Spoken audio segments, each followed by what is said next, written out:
Hello students. आज के इस लेक्चर में हम आईवी कैनुलाइजेशन को कवर करेंगे।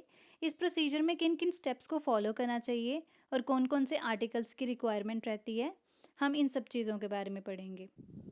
बहुत ही बेसिक और ऑथेंटिक तरीके से पढ़ेंगे।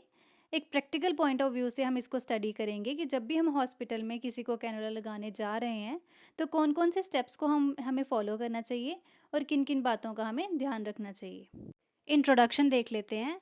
कैनुलाइजेशन एक ऐसा प्रोसीजर है जिसमें एक कैनुला, जो कि एक फ्लेक्सिबल थिन ट्यूब है, वेन्स में इंसर्ट करते हैं सो दैट पेशेंट को मेडिकेशन, फ्लूइड्स और उसमें से ब्लड सैंपल को लिया जा सके।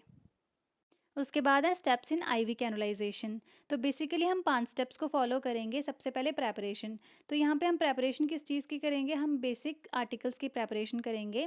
उसके बाद पेशेंट की थेरेपी के अकॉर्डिंग हम उसकी वेन को चूज़ करेंगे। हमने देन इंसर्ट कर देना है कैनुला को, उसके बाद उसको सिक्योर करना है और टाइमली इसको मोनीटर करते रहना है सो दैट कोई कॉम्प्लिकेशन अराइज ना हो जाए। अगर होती है तो हमें जल्दी से जल्दी PHCP को इन्फॉर्म करना है।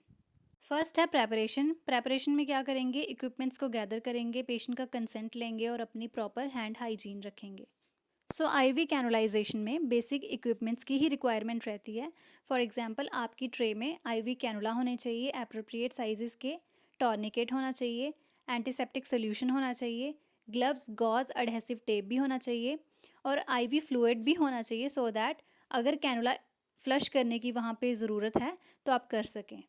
So patient consent is very important while doing any procedure. हम यहाँ पे आईवी कैनुलाइजेशन का प्रोसीजर परफॉर्म करने जा रहे हैं तो हम पेशेंट को इसी के बारे में एक्सप्लेन करेंगे और उनसे भी पूछेंगे कि क्या आपको समझ आ गया। अगर वो कुछ हमें बता पाते हैं तो हम उनकी बात भी सुनेंगे। नेक्स्ट है hand hygiene. So before procedure and after procedure दोनों टाइम अपने हाथों को अच्छे से धोएं to prevent infection and cross contamination. उसके बाद हम पेशेंट की कंडीशन और थेरेपी के अकॉर्डिंग वेन साइड को चूज़ करेंगे। टॉर्निकेट को बांधेंगे वेन साइड के थोड़ी सी ऊपर सो दैट हमारा ब्लड फ्लो थोड़ी देर के लिए रिस्ट्रिक्ट हो सके और वेन मोर पाल्पेबल और विजिबल दिखे। नाउ अब हम कैनुला को इंसर्ट करेंगे। चूजन साइड को हम एंटीसेप्टिक सोल्यूशन से अच्छे से क्लीन करेंगे और उसको ड्राई होने देंगे। ढीली स्किन को हम अच्छे से होल्ड करेंगे सो दैट वेन भी स्टेबलाइज रहे। अब हम कैनुला को 15 से 30 डिग्री के एंगल में रखेंगे और इंसर्ट कर देंगे। इंसर्ट करने के बाद हम नीडल को पीछे की ओर खींचेंगे। जब हम नीडल को पीछे की ओर खींचेंगे तो उसके साथ साथ ब्लड भी आ जाएगा।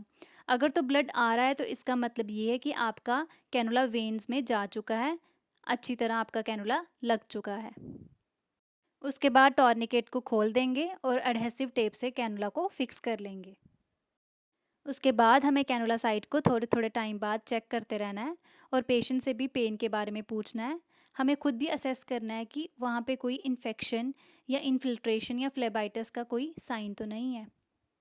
आई होप आज आपने प्रैक्टिकल पॉइंट ऑफ व्यू से कैनुला को कैसे इंसर्ट करते हैं सीखा होगा। किसी दिन मैं आपके लिए एक लाइव वीडियो भी लाऊंगी कैनुला इंसर्शन का। Thank you for watching.